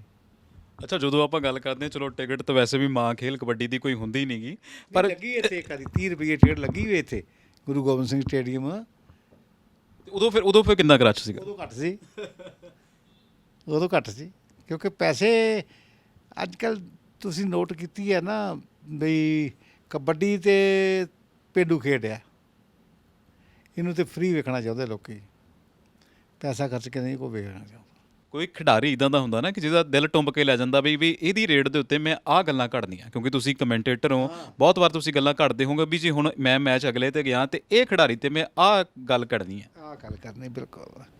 ਇੱਕ ਨਾ ਮੁੰਡਾ ਖੇਡਦਾ ਸੀਗਾ ਧੀਰਾ ਡਡਵੰਡੀ, ਉਹਦਾ ਨਾਮ ਪਾਇਆ ਸੀ ਧਰਤੀ ਤੱਕ। ਕੱਦ ਦਾ ਛੋਟਾ ਸੀ ਤੇ ਭਾਰਾ ਸੀ, ਗੱਟੂ ਜਿਹਾ ਸਰੀਰ ਸੀ ਉਹਦਾ। ਬੜੀ ਸੋਹਣੀ ਰੇਡ ਪਾਉਂਦਾ ਸੀ ਉਹ, ਬਾਹਲੀ ਵਧੀਆ ਰੇਡ ਪਾਉਂਦਾ ਸੀ। ਫਿਰ ਮੈਂ ਕਹਿੰਦਾ ਹੁਣ ਆ ਗਿਆ ਜੇ ਧੀਰਾ ਧਰਤੀ ਤੱਕ ਵੀ ਜਵਾਨੋ, ਇਹਨੂੰ ਸੋਚ ਕੇ ਹੱਥ ਪਾਇਓ, ਇਹ ਚਲਾ ਮਾਰਦਾ ਜੇ। ਅਤੇ ਉਹਦੇ ਲਾਗੇ ਬੰਦੇ ਨਹੀਂ ਸੀ ਆਉਂਦਾ ਕੋਈ ਟਾਪਰ ਉਹਨੂੰ ਸਟਾਪ ਲਾਉਣ ਵਾਸਤੇ। ਇੱਦਾਂ ਦਾ ਮੁੰਡਾ ਇੱਕ ਫਿਰ ਹੋਰ ਉੱਠਿਆ ਬਾਅਦ ਦੇ ਵਿੱਚ, ਧੀਰੇ ਤੋਂ ਬਾਅਦ। ਇਹ ਧੀਰਾ ਫਿਰ ਉਹਨੂੰ ਥੋੜ੍ਹਾ ਡਾਊਨ ਹੋ ਗਿਆ। ਫਿਰ ਦੁੱਲਾ ਸੁਰਖਪੁਰੀਆ ਬਹੁਤ ਤਗੜਾ, ਹੁਣ ਤਾਂ ਇੱਕ ਦੁੱਲਾ ਖੇਡਦਾ ਨਾ ਬੱਗੇ ਪਿੰਡ ਵਾਲਾ, ਇਹ ਦੁੱਲਾ ਹੈਗਾ ਆਪਣਾ ਸੁਰਖਪੁਰ ਦਾ। ਦੁੱਲੇ ਤੋਂ ਪਹਿਲਾਂ ਗਾਂਧੀ ਹੁੰਦਾ ਸੀ, ਬਹੁਤ ਤਗੜਾ। ਗਾਂਧੀ ਅਤੇ ਧੀਰਾ ਸਮਕਾਲੀ ਨੇ, ਇਹ ਦੋਵੇਂ ਇਕੱਠੇ ਖੇਡਦੇ ਸੀ, ਇਕੱਠੇ ਖੇਡਦੇ। ਉਸ ਤੋਂ ਬਾਅਦ ਦੁੱਲਾ ਸੀਗਾ ਮੇਰਾ, ਹਰਜੀਤ ਬਰਾੜ ਬਹੁਤ ਤਗੜਾ ਖੇਡਿਆ। ਮੈਂ ਫਿੱਡੇ ਦੀਆਂ ਵੀ ਕਬੱਡੀਆਂ ਪਾਈਆਂ, ਬਲਵਿੰਦਰ ਫਿੱਡੇ ਦੀਆਂ, ਗੁਰੂ ਗੋਬਿੰਦ ਸਿੰਘ ਸਟੇਡੀਅਮ ਵੀ ਪਾਈਆਂ। ਅੱਛਾ, ਕਿਹੜੀ ਲਾਈਨ ਸੀ ਜਿਹੜੀ ਫਿੱਡੇ ਲਈ ਵਰਤਦੇ ਸੀ ਜਾਂ ਬਰਾੜ ਸਾਹਿਬ ਲਈ ਵਰਤਦੇ ਸੀਗੇ? ਮੈਂ ਫਿੱਡੇ ਵਾਸਤੇ, ਫਿੱਡਾ ਭਾਜੀ ਨਹੀਂ ਜੰਮਣਾ ਮਾਂਗ ਨੇ ਦੁਬਾਰਾ। ਇੰਨਾ ਤਗੜਾ ਪਲੇਅਰ ਹੋਇਆ, ਇੰਨਾ ਤਗੜਾ ਪਲੇਅਰ ਸੀ ਭਾਜੀ। ਉਹ ਜਿੱਤਣ ਵਾਸਤੇ ਖੇਡਦਾ ਸੀ, ਉਹ ਮਰਨ ਤੱਕ ਜਾਂਦਾ ਸੀ। ਫਾਉਲ ਨਹੀਂ ਸੀ ਖੇਡਦਾ ਕਦੀ, ਉਹਨੇ ਗਲਤ ਨਹੀਂ ਖੇਡਿਆ, ਜਿੱਤ ਕੇ ਆਇਆ ਹਮੇਸ਼ਾ ਜਿੱਥੇ ਵੀ ਆਇਆ। ਐਂ ਖੇਡਦਾ ਸੀ ਨਿੱਤਰ ਕੇ, ਅਤੇ ਖਾਂਦਾ ਵੀ ਉਹ ਰੱਜ ਕੇ ਸੀ ਅਤੇ ਪੀਂਦਾ ਵੀ ਰੱਜ ਕੇ ਸੀ। ਇਹ ਵੀ ਪਤਾ ਲੱਗਾ ਸਾਨੂੰ ਵੀ ਉਹਦੀ ਡਾਇਟ ਦਾ ਵੀ ਕੋਈ ਮੁਕਾਬਲਾ ਨਹੀਂ। ਕਿਲੋ ਮੱਛੀ ਤਾਂ ਐਵੇਂ ਖਾ ਜਾਂਦਾ ਸੀ ਤੇ ਖੜੇ ਖੜੇ। ਪਰ ਉਹੀ ਗੱਲ ਆ ਨਾ ਕਿ ਜ਼ੋਰਾਂ ਦੇ ਸਿਰ ਤੇ ਖੇਡੀਆਂ ਜਾਣ ਵਾਲੀਆਂ ਕਬੱਡੀਆਂ ਨੇ, ਨਾ ਕਿ ਇਹ ਅੱਜ ਕੱਲ੍ਹ ਦੀਆਂ ਚੱਲੀਆਂ ਹੋਈਆਂ। ਡਰੱਗ ਖਾਣ ਵਾਲਿਆਂ ਦੀ ਕਬੱਡੀ ਨਹੀਂ ਰਹੀ ਭਾਜੀ। ਉਹ ਕਿੰਨੀ ਕੁ ਚੱਲ ਜਾਣੇਗੀ, ਸਾਲ 2 ਸਾਲ 3 ਸਾਲ 4 ਸਾਲ। ਫਿੱਡਾ ਕਿੰਨੀ ਲੰਮੀ ਕਬੱਡੀ ਖੇਡ ਗਿਆ, ਮੰਗੀ ਕਿੰਨੀ ਕਬੱਡੀ ਖੇਡ ਗਿਆ। ਆਹ ਤੁਹਾਡਾ ਸਰਪੰਚ ਜਿਹਨੂੰ ਚਾਚਾ ਕਹਿੰਦੇ ਆ, ਕਿੰਨੀ ਤਕੜੀ ਕਬੱਡੀ ਖੇਡ ਗਿਆ। ਹਰਜੀਤ ਨੇ ਬੜੀ ਤਕੜੀ ਕਬੱਡੀ ਖੇਡ ਜਾਣੀ ਸੀ ਜੇ ਡੈਥ ਨਾ ਹੁੰਦੀ। ਤੇ ਮੰਗੀ ਕਿੰਨਾ ਤਕੜਾ ਖੇਡ ਗਿਆ। ਇਹ ਪੁਰਾਣੇ ਨਾਂ ਜਿਹੜੇ ਤੁਹਾਨੂੰ ਮੈਂ ਲੈ ਕੇ ਦੱਸ ਰਿਹਾ, ਇਹ ਬੰਦਿਆਂ ਨੇ ਕੋਈ ਡਰੱਗ ਨਹੀਂ ਖਾਧੀ। ਆ ਪੱਪੂ ਛੱਬਾ ਭਾਜੀ ਪਾਕਿਸਤਾਨ ਦੇ ਪਲੇਅਰ ਨੂੰ ਆਪਣੀਆਂ ਬਾਹਾਂ 'ਤੇ ਚੁੱਕ ਕੇ ਹੰਧਿਆਂ 'ਤੇ ਲੈ ਕੇ ਮਾਰਿਆ ਸੀ। ਉਹਨੇ ਕਦੀ ਗੋਲੀ ਨਹੀਂ ਸੀ ਖਾਧੀ। ਕਹਿੰਦਾ ਮੈਂ ਉਹਨੂੰ ਖਿਡਾਇਆ ਵੀ ਆ। ਕਹਿੰਦਾ ਕੋਚੜ ਸਾਹਿਬ ਕਿਤੇ ਬਹੁਤਾ ਬਦਨ ਟੁੱਟਣਾ ਨਾ, ਕਿਤੇ 2 ਮੈਚ ਖੇਡਣੇ ਪੈ ਜਾਣੇ। ਅਤੇ ਕਹਿੰਦਾ ਇੱਕ ਬਰੂਫਨ ਗੋਲੀ ਹੁੰਦੀ ਸੀ, ਉਹ ਖਾ ਲੈਣੀ ਅਤੇ ਉਹਦੇ ਨਾਲ ਥੋੜ੍ਹਾ ਬਦਨ ਨਾ ਰਿਲੈਕਸ ਜਿਹਾ ਹੋ ਜਾਂਦਾ ਸੀ। ਆਹ ਸੀ ਸਾਡੀ ਡਰੱਗ। ਹੁਣ ਤਾਂ ਫੱਕੇ ਮਾਰਦੇ ਲੋਕੀ। ਵਾਕਈ ਸਮਾਂ ਬਦਲ ਗਿਆ, ਪਰ ਇਹ ਕਈ ਮਾਵਾਂ ਦੇ ਪੁੱਤ ਲੈ ਬੈਠਾ ਸਮਾਂ ਜਿਹੜਾ ਬਦਲਿਆ ਬੈਠਾ। ਪਰ ਜਦੋਂ ਆਪਾਂ ਹਰਜੀਤ ਬਰਾੜ ਦੀ ਗੱਲ ਕਰਦੇ ਹਾਂ ਤੇ ਐਡਾ ਵੱਡਾ ਨਾਂ, ਉਹਦੇ ਬਾਰੇ ਥੋੜ੍ਹਾ ਜਿਹਾ ਦੱਸੋ ਕਿ ਕਿਵੇਂ ਦਾ ਖਿਡਾਰੀ ਸੀ, ਕਿਵੇਂ ਸੀ? ਐਕਚੁਅਲੀ ਭਾਜੀ ਉਹ ਕੀ ਕਹਿੰਦੇ ਹੁੰਦੇ ਆ, ਹਰਜੀਤ ਬਰਾੜ ਵਰਗਾ ਖਿਡਾਰੀ ਬਹੁਤ ਚਿਰ ਬਾਅਦ ਜੰਮਦਾ, ਬਹੁਤ ਅਰਸੇ ਬਾਅਦ ਜੰਮਦਾ। ਬੜੀ ਸਾਫ ਕਬੱਡੀ ਖੇਡਦਾ ਸੀ, ਬਹੁਤ ਵਧੀਆ ਕੌਨਫੀਡੈਂਸ ਨਾਲ ਖੇਡਦਾ ਸੀ। ਉਸ ਬੰਦੇ 'ਚ ਦਲੇਰੀ ਇੰਨੀ ਸੀ, ਉਹ ਕਹਿੰਦਾ ਮੈਨੂੰ ਹੱਥ ਨਹੀਂ ਲੱਗਣਾ, ਐਂ ਹੱਥ ਮਾਰਦਾ ਸੀ। ਟੱਚ ਕਰਨ ਤੋਂ ਬਾਅਦ ਐਂ ਕਰ ਦਿੰਦਾ ਸੀ ਵੀ ਮੈਂ ਨਹੀਂ ਫੜਿਆ ਜਾਣਾ ਤੇਰੇ ਕੋਲ ਅਗਲੇ ਨੂੰ। ਇਹ ਬੜੀ ਜ਼ਰੂਰਤ ਦੀ ਗੱਲ ਹੁੰਦੀ ਹੈ। ਅਤੇ ਜੱਫਾ ਲੱਗਾ ਵੀ ਨਹੀਂ, ਚਲੋ ਇੱਕ ਅੱਧਾ ਜੱਫਾ ਲੱਗ ਜਾਣਾ ਕੋਈ ਵੱਡੀ ਗੱਲ ਨਹੀਂ। ਹੁਣ ਅਸੀਂ ਕਹੀਏ ਬਲਵਿੰਦਰ ਫਿੱਡੇ ਨੂੰ ਨਹੀਂ ਜੱਫਾ ਲੱਗਾ, ਇਹ ਵੀ ਝੂਠ ਹੋਏਗਾ। ਹਰਜੀਤ ਨੂੰ ਜੱਫਾ ਨਹੀਂ ਲੱਗਾ, ਇਹ ਵੀ ਝੂਠ ਹੈ। ਜੱਫੇ ਲੱਗਦੇ ਆ, ਰੇਡਾਂ ਭਾਵੇਂ ਲੱਖ ਪੈਂਦੀਆਂ, ਗੱਲ ਜੱਫਿਆਂ 'ਤੇ ਮੁੱਕਣੀ ਆ। ਜਿਹੜੀ ਟੀਮ ਦੇ ਜੱਫੇ ਜ਼ਿਆਦਾ ਹੁੰਦੇ ਆ, ਟੀਮ ਉਹ ਜਿੱਤਦੀ ਆ। ਰੇਡਾਂ ਭਾਵੇਂ ਜਿੰਨੀਆਂ ਮਰਜ਼ੀ ਪੈ ਜਾਣ, ਅਤੇ ਜੱਫੇ ਕਿੰਨੇ ਹੁੰਦੇ ਆ? 2 3 4 ਸਾਰੇ ਮੈਚ 'ਚ ਵੇਖ ਲਓ, ਇੰਨੇ ਹੀ ਹੁੰਦੇ ਆ ਨਾ। ਜੇ ਰੇਸ਼ੋ ਕੱਢੀਏ ਤਾਂ ਝੜੀ ਤਾਂ ਨਹੀਂ ਲੱਗਦੀ ਕਿਤੇ। ਇਹਦੇ ਵੀ 50 ਜੱਫੇ ਲੱਗ ਜਾਂਦੇ ਆ, 2 4 ਜੱਫੇ ਹੁੰਦੇ ਆ। ਜੱਫਾ ਲਾਉਣਾ ਬਹੁਤ ਵੱਡੀ ਗੱਲ ਆ। ਅੱਛਾ, ਜਦੋਂ ਜੱਫਾ ਲੱਗਦਾ ਤੇ ਫਿਰ ਕੋਚਰ ਸਾਹਿਬ ਦੀ ਕਿਹੜੀ ਵਧੀਆ ਲਾਈਨ ਹੁੰਦੀ ਹੈ ਕਿ ਕੋਚਰ ਸਾਹਿਬ ਬੋਲਦੇ ਨੇ? ਕਿਉਂਕਿ ਕਹਿੰਦੇ ਨਹੀਂ ਹੁੰਦੇ ਕਿ ਇੱਕ ਬੰਦਾ ਸੋਚ ਕੇ ਰੱਖਦਾ ਕਿ ਇਹ ਮੇਰਾ ਮਾਸਟਰਪੀਸ ਹੈ, ਇਹ ਜਦੋਂ ਕੋਈ ਵਧੀਆ ਜੱਫਾ ਲਾਊਗਾ ਤੇ ਮੈਂ ਉਦੋਂ ਇਹ ਕੱਢ ਕੇ ਮਾਰਨਾ। ਮੈਂ ਤੇ ਉਦੋਂ ਕਹਿੰਦਾ ਤਾਂ ਸੀ ਪਹਿਲਾਂ, ਜਦੋਂ ਗੁੱਟ ਫੜ ਕੇ ਮਾਰਦਾ ਸੀ ਨਾ ਕੈਂਚੀ ਜਾਫੀ, ਮੈਂ ਕਹਿਣਾ ਪਤਾ ਆ ਗਈ ਹੁਣ ਵੇਲਣੇ 'ਚ ਲੱਤ, ਇਹ ਨਹੀਂ ਉਹ ਨਿਕਲਦੀ ਹੁਣ, ਲਾਲਾ ਜਿੰਨਾ ਜ਼ੋਰ ਲੱਗਦਾ ਈ ਇਹ ਵੇਲਣਾ ਹੀ ਹੂੰ। ਕਿਉਂਕਿ ਚੰਗੀ ਕੈਂਚੀ ਵੱਜੀ ਜਿਹੜੀ ਹੈ ਨਾ, ਉਹ 'ਚੋਂ ਜੇਕਰ ਨਿਕਲ ਜਾਵੇ ਤਾਂ ਬਹੁਤ ਵੱਡੀ ਗੱਲ ਹੁੰਦੀ ਹੈ, ਛੋਟੀ ਗੱਲ ਨਹੀਂ। ਇਹ ਤੇ ਗੱਲ ਹੈ, ਪਰ ਜੋ ਤੁਸੀਂ ਗੱਲ ਕਹਿੰਦੇ ਹੋ ਕਿ ਹਰਜੀਤ ਬਰਾੜ ਵਰਗੇ ਕਹਿੰਦੇ ਜੀ ਅਸੀਂ ਹਾਰਨ ਲਈ ਨਹੀਂ ਜਿੱਤਣ ਲਈ ਖੇਡਦੇ ਹਾਂ, ਤੇ ਇੱਕ ਸ਼ੇਅਰ ਤੁਸੀਂ ਅਕਸਰ ਬੋਲਦੇ ਹੋ ਕਿ ਜਿੱਤਣ ਜਿੱਤਣ ਹਰ ਕੋਈ ਖੇਡੇ, ਉਹ ਜੇ ਤੁਸੀਂ ਸਾਨੂੰ ਸੁਣਾਓ ਤੇ। ਉਹ ਤੇ ਮੈਂ ਤੇ ਇਹ ਬੋਲਦਾ ਹੁੰਦਾ ਬਈ ਜਿੱਤਣ ਜਿੱਤਣ ਹਰ ਕੋਈ ਖੇਡੇ, ਤੂੰ ਹਾਰਨ ਖੇਡ ਫਕੀਰਾ, ਜਿੱਤਣ ਦਾ ਮੁੱਲ ਕੌਡੀ ਪੈਂਦਾ ਹੈ ਤੇ ਹਾਰਨ ਦਾ ਮੁੱਲ ਹੀਰਾ।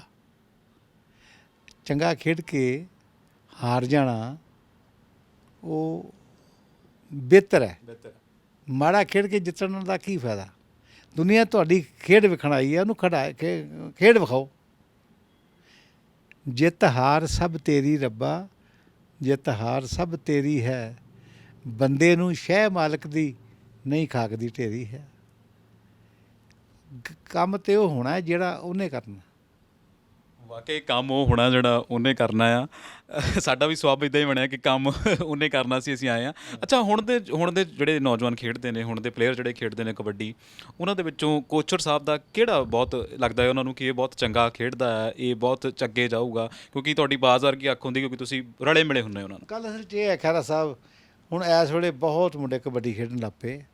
ਕਬੱਡੀ ਦਾ ਇੱਕ ਜਿਹੜਾ ਹੜ ਆ ਗਿਆ, ਹੁਣ ਇੱਕ ਦੋ ਦਾ ਨਾਂ ਲੈਣਾ ਤੇ ਤੁਸੀਂ ਜਿਹੜੀ ਨਾ ਗੱਲ ਭੁੱਲ ਜਾਓ। ਹੁਣ ਹਰ ਪਿੰਡ ਪੱਧਰ 'ਤੇ ਚੰਗੇ ਮੁੰਡੇ ਉੱਠੇ ਆ, ਹੁਣ ਸਿਰਫ ਸਾਂਭਣ ਦੀ ਲੋੜ ਹੈ ਉਹਨਾਂ ਨੂੰ।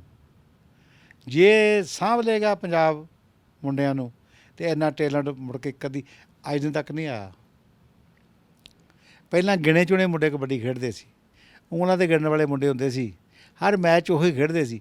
ਹੁਣ ਹਰ ਮੈਚ ਚਾਹੀਦਾ ਤੇ ਨਵੇਂ ਮੁੰਡੇ, ਉੱਧਰ ਵੀ ਨਵੇਂ ਤੇ ਉੱਧਰ ਵੀ ਨਵੇਂ। ਹੁਣ ਤੇ ਸਾਨੂੰ ਇਹ ਸਮਝ ਨਹੀਂ ਆਉਂਦੀ ਵੀ ਇੰਨੀ ਪਨੀਰੀ ਕਿੱਥੋਂ ਉੱਠੀ ਆ। ਇਹ ਉੱਠੀ ਤਾਂ ਹੀ ਆ, ਪਪੂਲਰ ਹੋਈ ਹੈ ਗੇਮ, ਪੈਸਾ ਆਇਆ ਗੇਮ 'ਚ, ਲੋਕ ਖੇਡਣਾ ਚਾਹੁੰਦੇ ਨੇ। ਉਹ ਮਾਵਾਂ ਵੀ ਕਹਿੰਦੀਆਂ ਜਾ ਖੇਡ ਕਬੱਡੀ। ਦੇਖੋ ਨਾ, ਨੌਕਰੀ ਤੇ ਕਦੇ ਭਾਜੀ ਹੁਣ ਹੈ ਨਹੀਂ, ਮਾਫ ਕਰਨਾ। BA ਪਾਸ ਮੁੰਡੇ ਤੁਰੇ ਫਿਰਦੇ ਆ, MA ਪਾਸ ਮੁੰਡੇ ਤੁਰੇ ਫਿਰਦੇ ਆ, ਅਤੇ ਨੌਕਰੀ ਕਿੱਥੇ ਆ? ਅਤੇ ਫਿਰ ਕਬੱਡੀ ਖੇਡ ਕੇ ਜੇ ਬੰਦਾ ਚਾਰ ਪੈਸੇ ਕਮਾ ਲੂਗਾ ਤਾਂ ਹੋਰ ਕੀ ਚਾਹੀਦਾ। ਹੁਣ ਆ ਲੋਕਡਾਊਨ ਲੱਗਾ ਵਾ, ਮੁੰਡੇ ਘਰਾਂ 'ਚ ਬੈਠੇ ਆ, ਔਤਰ ਹੋਏ ਪਏ ਰੋਟੀ ਤੋਂ, ਕਿਉਂਕਿ ਹੋਰ ਕੋਈ ਸਾਈਡ ਬਿਜ਼ਨਸ ਹੈ ਨਹੀਂ, ਕੰਮ ਕਰ ਨਹੀਂ ਸਕਦੇ, ਖੇਤੀ ਦਾ ਕੰਮ ਕਰਦੇ ਨਹੀਂ। ਕਿਉਂ ਨਹੀਂ ਕਰਦੇ? ਕਿਉਂਕਿ ਖੇਡਦੇ ਆ। ਜਦੋਂ ਭਾਜੀ ਤੁਸੀਂ ਜਿਹੜੇ ਪਾਸੇ ਹੋ ਜਾਓ ਨਾ, ਫਿਰ ਤੁਸੀਂ ਉਹ ਕੰਮ ਕਰ ਸਕਦੇ। ਇਸ ਕਰਕੇ ਹੁਣ ਉਹ ਮਾੜੇ ਮੈਚ ਵੀ ਖੇਡਣ ਦੇ ਮੁੰਡੇ, ਚੰਗੇ ਤਕੜੇ ਜਿਹੜੇ ਸਟਾਰ ਸੀ ਨਾ, ਸੁਪਰ ਸਟਾਰ ਮੁੰਡੇ, ਉਹ ਪਿੰਡ ਪੱਧਰ 'ਤੇ ਮੈਚ ਖੇਡਣ ਦੇ ਨੇ। ਚਲੋ ਯਾਰ 1000 2000 ਆਊਗਾ ਹੀ ਨਾ। ਅੱਛਾ, ਸਰਕਾਰ ਨੂੰ ਤੁਹਾਨੂੰ ਲੱਗਦਾ ਕਿ ਇਹਦੇ ਲਈ ਉਪਰਾਲਾ ਕਰਨਾ ਚਾਹੀਦਾ? ਕਿਉਂਕਿ ਇੱਕ ਤਰੀਕੇ ਦੇ ਨਾਲ ਇਹ ਕਹਿ ਲਓ ਕਿ ਮਾਂ ਬੋਲੀ ਤੇ ਮਾਂ ਖੇਡ ਦੋਹੇ ਆਪਣੀਆਂ ਇੱਜ਼ਤ 'ਤੇ ਬੈਠੀਆਂ ਨੇ, ਕੰਢੇ 'ਤੇ ਨੇ। ਅਸੀਂ ਸ਼ਾਇਦ ਕਹਿ ਲਈਏ ਕਿ ਸਰਕਾਰਾਂ ਵੱਲੋਂ ਇੰਨੇ ਗੰਭੀਰ ਜਿਹੜੇ ਨੇ ਉਹ ਹੰਭਲੇ ਨਹੀਂ ਕੀਤੇ ਜਾਂਦੇ। ਦੇਖੋ ਭਾਜੀ, ਮੈਂ ਕੋਈ ਪੋਲੀਟੀਕਲ ਬੰਦਾ ਨਹੀਂ, ਨਾ ਮੈਂ ਪੋਲੀਟੀਕਲ ਗੱਲ ਹੀ ਕਰਾਂਗਾ। ਸਰਕਾਰਾਂ ਆਉਂਦੀਆਂ ਤੇ ਚਲੇ ਜਾਂਦੀਆਂ, ਠੀਕ ਹੈ ਜੀ। ਬਾਦਲ ਸਰਕਾਰ ਆਈ, ਬਾਦਲ ਸਰਕਾਰ ਨੇ ਕਬੱਡੀ ਵਾਸਤੇ ਬਹੁਤ ਕੁਝ ਕੀਤਾ। ਉਹਨਾਂ ਨੇ ਵਰਲਡ ਕੱਪ ਕਰਾਏ ਨੇ, 6 7 8 ਵਰਲਡ ਕੱਪ ਕਰਾਏ ਨੇ, ਕਰੋੜਾਂ ਰੁਪਈਏ ਦਿੱਤੇ ਹੈ, ਬੱਚਿਆਂ ਨੂੰ ਨੌਕਰੀਆਂ ਦਿੱਤੀਆਂ, ਇਹਨੂੰ ਮਾਨਤਾ ਦਿੱਤੀ। ਬਾਦਲ ਸਰਕਾਰ ਗਈ, ਕਬੱਡੀ ਰੁਲ ਗਈ। ਮੈਂ ਇਹ ਚਾਹੁੰਦਾ ਵੀ ਸਰਕਾਰ ਕੋਈ ਆਵੇ, ਵੀ ਜੋ ਪਿਛਲੀ ਸਰਕਾਰ ਨੇ ਰੂਲ ਐਂਡ ਰੈਗੂਲੇਸ਼ਨ ਬਣਾ ਦਿੱਤੇ, ਜੋ ਆਪਣਾ ਕੈਲੰਡਰ ਬਣਾ ਦਿੱਤਾ, ਜੋ ਉਹਨੂੰ ਉਸੇ ਤਰ੍ਹਾਂ ਹੀ ਇਹਨੇ ਬਿਨ ਅੱਗੇ ਤੋਰਨਾ ਚਾਹੀਦਾ। ਚੰਗੇ ਰੂਲ ਜਿਹੜੇ ਬਣਾਏ ਆ, ਸਾਰੇ ਨਹੀਂ, ਜਿਹੜੇ ਸਾਰੇ ਨਾ ਸਹੀ, ਜਿਹੜੇ ਚੰਗੇ ਬਣਾਏ ਆ ਉਹਦੇ ਤੋਰੋ ਜੀ। ਉਹਦਾ ਤੇ ਵੇਖੋ, ਗੇਮ ਹੈ, ਪਬਲਿਕ ਦੀ ਗੇਮ ਹੈ, ਪੇਂਡੂ ਗੇਮ ਹੈ, ਸਾਡੇ ਪੁੱਤ ਖੇਡਦੇ ਆ, ਪਿੰਡਾਂ ਦੇ ਰਹਿਣ ਵਾਲੇ ਬੱਚੇ ਆ, ਜੇ ਉਹ ਕਬੱਡੀ ਖੇਡਦੇ ਸੀ, ਉਹਨਾਂ ਨੂੰ ਹਰ ਸਾਲ 4 ਪੈਸੇ ਮਿਲਦੇ ਸੀ, ਬੰਦ ਕਰਨ ਦਾ ਕੋਈ ਮਤਲਬ ਨਹੀਂ। ਹੁਣ ਕੈਪਟਨ ਸਾਹਿਬ ਨੇ ਕਰਾਇਆ world cup, international world cup ਕਰਾਇਆ, ਲੇਕਿਨ ਉਹ ਨਹੀਂ ਕਾਮਯਾਬ ਹੋਇਆ। ਕਿਉਂ ਨਹੀਂ ਕਾਮਯਾਬ ਹੋਇਆ? ਵੀ ਇੱਕ ਤਾਂ ਪੈਸੇ ਬਹੁਤ ਥੋੜ੍ਹੇ ਸੀ, ਇੱਕ ਸਹੂਲਤਾਂ ਨਹੀਂ ਸੀ ਕੋਈ, ਉਹ ਫਲੂਸ ਹੋ ਗਿਆ। ਅੱਛਾ, ਉਹਨੂੰ ਤਾਂ ਇਹ ਕਹਿਣਾ ਸੀ ਜਦੋਂ ਉਹ ਵਰਲਡ ਕੱਪ ਹੋਇਆ, ਕਹਿੰਦੇ ਜੀ ਸਰਕਾਰਾਂ ਦੇ ਕੋਲ ਖਜ਼ਾਨਾ ਤੇ ਹੈ ਨਹੀਂ, ਅਸੀਂ ਕਿੱਥੋਂ ਵੰਡਦੇ ਫਿਰੀਏ। ਤੁਹਾਨੂੰ ਲੱਗਦਾ ਹੈ ਕਿ ਇਹ ਵੀ ਇੱਕ ਤਰਾਸਦੀ ਹੈ? ਤਰਾਸਦੀ ਦੇਖੋ, ਖਹਿਰਾ ਸਾਹਿਬ, ਸਰਕਾਰ ਨੇ ਜਿਹੜਾ ਕੰਮ ਕਰਾਇਆ ਪੈਸੇ ਦੇ ਕੇ ਕਰਾਇਆ, ਕਿਸੇ ਦਾ ਦੀਵਾਨੀ ਦੇਣੀ ਤੇ ਨਹੀਂ। ਜੇ ਦੀਵਾਨੀ ਦੇਣੀ ਹੋਵੇ ਕਿਸੇ ਦੀ ਤੇ ਅਖਬਾਰਾਂ 'ਚ ਹੁਣ ਨੂੰ ਹਾਹਾਕਾਰ ਨਾ ਮਚੀ ਹੁੰਦੀ। ਜੇ ਬਾਦਲ ਸਰਕਾਰ ਨੇ ਕਰਾਇਆ ਜਾਂ ਕੈਪਟਨ ਸਰਕਾਰ ਨੇ ਕਰਾਇਆ, ਕਿਸੇ ਦੀ ਦੀਵਾਨੀ ਦੇਣੀ ਤੇ ਨਹੀਂ। ਪੈਸੇ ਹੈਗੇ ਤੇ ਕੀਤਾ। ਤੁਸੀਂ ਦੱਸੋ ਮੈਨੂੰ, ਮੈਂ ਕਿਸੇ ਦਾ 10 20 50 100 ਦੇਣਾ ਹੋਵੇ, ਅਗਲਾ ਘਰ ਆ ਕੇ ਕੁੰਡਾ ਖਟਕਾਊ ਨਾ, ਪੈਸੇ ਦੇ ਬਈ, ਤੇ ਫਿਰ ਉਹਨਾਂ ਨੂੰ ਤਾਂ ਕੋਈ ਨਹੀਂ ਪੁੱਛਣ ਡਿਆ, ਇਹਦਾ ਮਤਲਬ ਪੈਸੇ ਦਿੱਤੇ ਆ ਨਾ। ਵਾਕਈ ਇਹ ਤਾਂ ਗੱਲ ਹੈ ਕਿ ਸਰਕਾਰਾਂ ਦੀਆਂ ਨੀਤਾਂ ਨਹੀਂ ਸਾਫ਼। ਨੀਤ ਦੀ ਗੱਲ ਨਹੀਂ ਕਰਦਾ, ਇਹ ਜੈਲਸ ਹੈ ਇੱਕ ਦੂਜੇ ਤੋਂ। ਜੇ ਮੈਂ ਹੁਣ ਕਹਿੰਦੇ ਸੀ ਵੀ ਬਾਦਲ ਦਾ ਜਿਹੜਾ ਇਹ ਕੰਮ ਹੈ, ਇਹ ਪੋਲੀਟੀਕਲ ਕੰਮ ਹੈ, ਇਹ ਕਬੱਡੀ ਜਿਹੜੀ ਉਹਨੇ ਇੱਕ ਢਾਲ ਬਣਾ ਲਈ ਹੈ। ਬਾਦਲ ਜਿੱਤ ਗਿਆ, ਹਰਿਆ ਹੀ ਆ। ਜੇ ਉਹਦੇ ਢਾਲ ਬਣਾਈ ਸੀ ਤੇ ਫਿਰ ਉਹਨੂੰ ਜਿੱਤਣਾ ਚਾਹੀਦਾ ਸੀ ਨਾ, ਤੇ ਉਹ ਤੇ ਇਲੈਕਸ਼ਨ ਹਾਰ ਗਿਆ। ਕੈਪਟਨ ਸਾਹਿਬ ਜਿੱਤੇ ਆ ਨਾ, ਤੇ ਕੈਪਟਨ ਸਾਹਿਬ ਨੂੰ ਅੱਗੋਂ ਕੰਟੀਨਿਊ ਤਾਂ ਕਰਦੇ, ਫਿਰ ਤੇ ਬੱਚਿਆਂ ਦਾ ਫਾਇਦਾ ਸੀ। ਤੇ ਜੇ ਆਪਾਂ ਚੰਗਾ ਭਲਾ ਤੁਰਿਆ ਕੰਮ 9 8 6 7 ਸਾਲ ਹੋ ਗਿਆ, ਉਹਨੂੰ ਕੱਟ ਕੇ ਤੇ ਬੰਦ ਕਰਤਾ, ਉਹਦਾ ਕੀ ਨੁਕਸਾਨ ਹੋਇਆ? ਪੰਜਾਬ ਦੀ ਨੌਜਵਾਨ ਪੀੜ੍ਹੀ ਨੂੰ ਨੁਕਸਾਨ ਹੋਇਆ। ਇਹਦੇ ਵਿੱਚ ਤਾਂ ਵਾਕਈ ਕੋਈ ਸ਼ੱਕ ਨਹੀਂ ਕਿ ਬਾਦਲ ਸਾਹਿਬ ਵੱਲੋਂ ਚਲਾਈ ਕਬੱਡੀ ਜਿਹੜੀ ਸੀ, ਉਹਨੇ ਕਬੱਡੀ ਦਾ ਮਾਣ ਬਹੁਤ ਉੱਚਾ ਕਰਤਾ ਸੀ। ਪਰ ਫਿਰ ਦੂਸਰੇ ਬੰਨੇ ਇਹ ਵੀ ਗੱਲ ਹੈ ਕਿ ਸਿਆਸੀ ਪਾਰਟੀਆਂ ਨੂੰ ਸ਼ਾਇਦ ਮਾਣ ਦੀ ਗੱਲ ਤੇ ਕੋਈ ਚੰਗੀ ਲੱਗਦੀ ਨਹੀਂ, ਉਹਨਾਂ ਨੂੰ ਆਪਣੀ ਸਿਆਸਤ ਚੰਗੀ ਲੱਗਦੀ ਆ। ਅੱਛਾ, ਜਦੋਂ ਆਪਾਂ ਪੰਜਾਬ ਦੇ NRI ਦੀ ਗੱਲ ਕਰਦੇ ਹਾਂ ਤੇ ਬਹੁਤ ਪਿਆਰ ਕਰਦੇ ਨੇ ਕਬੱਡੀ ਦੀ। ਜਦੋਂ ਅਸੀਂ ਕੈਨੇਡਾ ਅਮਰੀਕਾ ਦੀ ਗੱਲ ਕਰਦੇ ਹਾਂ ਤੇ ਤੁਸੀਂ ਉੱਥੇ ਵੀ ਟੂਰ ਲਾਉਂਦੇ ਹੋਵੋਗੇ, ਤੇ ਕੈਨੇਡਾ ਦਾ ਕੀ ਹਾਲ ਹੈ? ਪਹਿਲਾਂ ਉੱਥੋਂ ਸ਼ੁਰੂ ਕਰਦੇ ਹਾਂ। ਕੈਨੇਡਾ ਮੈਂ 2007 'ਚ ਗਿਆ ਸੀ, 8 'ਚ ਗਿਆ ਸੀਗਾ। ਕੈਨੇਡਾ ਬਹੁਤ ਵਧੀਆ ਸੀ, ਬੜਾ ਲੋਕਾਂ ਨੇ ਪਿਆਰ ਦਿੱਤਾ, ਮਾਣ ਦਿੱਤਾ। ਸੱਦਿਆ ਵੀ ਮੈਨੂੰ ਉਹਨਾਂ ਨੇ ਸੀ ਸਪੈਸ਼ਲੀ, ਅਤੇ ਕਰਾਉਂਦੇ ਵੀ ਆ ਉਹ ਬੜਾ ਟੌਪ ਦੇ। ਮੈਂ ਗਿਆ ਸੀ, ਇੱਥੇ ਮੁੰਡਾ ਲੱਖਾ ਗਾਜੀਪੁਰੀ ਆ, ਅਤੇ ਸਾਡੇ ਲਾਗੇ ਹੀ ਪਿੰਡ ਆ ਕਪੂਰਥਲਾ ਜ਼ਿਲ੍ਹੇ 'ਚ, ਉਹਨੂੰ ਕਿੰਗ ਆਫ ਕਬੱਡੀ ਆਖਦੇ ਆ। ਅਤੇ ਨਾਲ ਉਹਦੇ ਸੀਗਾ ਆਪਣਾ ਕੰਗ, ਉਹ ਕਾਲਾ ਸੰਘਿਆਂ ਦਾ। ਅਤੇ ਬੜਾ ਵਧੀਆ ਉਹਨਾਂ ਨੇ ਉੱਥੇ ਰੱਖਿਆ, ਕੀਤਾ, ਪਿਆਰ ਦਿੱਤਾ, ਬੜਾ ਸੋਹਣਾ ਔਰਗਨਾਈਜ਼ ਕਰਦੇ ਨੇ। ਅੱਛਾ ਕੋਚਰ ਸਾਹਿਬ, ਜਦੋਂ ਆਪਾਂ ਗੱਲ ਕਰਦੇ ਹਾਂ, ਕਹਿੰਦੇ ਕਿ ਕੈਨੇਡਾ ਵਾਲੇ ਤਾਂ ਬਹੁਤ ਵੱਡੇ ਵੱਡੇ ਹਾਲ ਬੁੱਕ ਕਰ ਲੈਂਦੇ ਨੇ, ਅਤੇ ਉਹ ਹਾਲ ਇੱਦਾਂ ਦੇ ਹੁੰਦੇ ਨੇ ਕਿ ਬਹੁਤ ਮਹਿੰਗੇ ਹਾਲ ਹੁੰਦੇ ਨੇ। ਬਹੁਤ ਮਹਿੰਗੇ ਹਾਲ, ਬਹੁਤ ਮਹਿੰਗੇ ਹਾਲ ਆ ਉੱਥੇ। ਤੇ ਮਾਈਕਲ ਜੈਕਸਨ ਵਗੈਰਾ ਜਿਹੜੇ ਨਾ ਆਪਣੇ ਪਰਫਾਰਮੈਂਸ ਕਰਦੇ ਨੇ। ਸੋਚ ਤੋਂ ਬਾਹਰ ਦੀਆਂ ਗੱਲਾਂ ਨੇ ਜਿਹੜੀਆਂ ਕੰਮ ਪੰਜਾਬੀ ਕਰੀ ਜਾਂਦੇ ਨੇ ਉੱਥੇ ਬਾਹਰ। ਕਦੀ ਸੋਚਿਆ ਵੀ ਨਹੀਂ ਹੋਣਾ ਕਿਸੇ ਨੇ ਵੀ ਇਸ ਹਾਲ 'ਚ ਕਬੱਡੀ ਹੋ ਜਾਊਗੀ। ਉੱਥੇ ਕਰਾਈਆਂ ਉਹਨਾਂ ਨੇ ਕਬੱਡੀ, ਪੈਸੇ ਭਰਦੇ ਨੇ, ਸ਼ੌਂਕ ਦਾ ਮੁੱਲ ਆ। ਵਾਕਈ ਸ਼ੌਕ ਦਾ ਕੋਈ ਮੁੱਲ ਨਹੀਂ, ਤੇ ਕਬੱਡੀ ਸ਼ੌਕ ਨਾਲ ਹੀ ਖੇਡੀ ਜਾਂਦੀ ਹੈ। ਜੇ ਕਹਿ ਲਈਏ ਕਿ ਕਬੱਡੀ ਜਿਹੜੀ ਹੈ ਉਹ ਗਲ 'ਚ ਪਾ ਕੇ ਐਵੇਂ ਰੁਲਦੇ ਰਹਿਣਾ, ਤੇ ਉਹ ਕਬੱਡੀ ਨਹੀਂ ਹੁੰਦੀ। ਕਬੱਡੀ ਸ਼ੌਕ ਦੀ ਹੈ। ਔਰ ਅੱਛਾ, ਜਾਂਦੇ ਜਾਂਦੇ 2 ਲਾਈਨਾਂ ਤੁਹਾਡੇ ਅੰਦਾਜ਼ ਦੇ ਵਿੱਚ, ਤੇ ਫਿਰ ਜਿਹੜੇ ਸਾਡੇ ਦੇਖਣ ਵਾਲੇ ਆ ਉਹਨਾਂ ਨੂੰ ਸੰਦੇਸ਼ ਛੋਟਾ ਜਿਹਾ। ਖੇਡੋ ਮੁੰਡਿਓ ਖੇਡ ਕਬੱਡੀ, ਛੱਡ ਕੇ ਖੜਨਾ ਮੋੜਾਂ 'ਤੇ। ਪ੍ਰਵਾਸੀ ਵੀਰਾਂ ਨੇ ਖੇਡ ਕਬੱਡੀ ਚਾੜ੍ਹ ਦਿੱਤੀ ਕਰੋੜਾਂ 'ਤੇ। ਇਹ ਪ੍ਰਵਾਸੀ ਵੀਰਾਂ ਦਾ ਮੈਂ ਤਾਂ ਨਾਂ ਲਿਆ ਵੀ ਜਿਹੜੀ ਅੱਜ ਕੱਖਾਂ ਤੋਂ ਕਬੱਡੀ ਹੋਈ ਹੈ ਨਾ, ਇਹ ਸਾਡੇ ਪ੍ਰਵਾਸੀ ਵੀਰਾਂ ਦੀ ਹੈ। ਭਾਅ ਜੀ, ਮੈਂ ਉੱਥੇ ਜਾ ਕੇ ਵੇਖਾਂ, ਕੋਈ ਰੁੱਖਾਂ ਨੂੰ ਪੈਸੇ ਨਹੀਂ ਲੱਗਦੇ।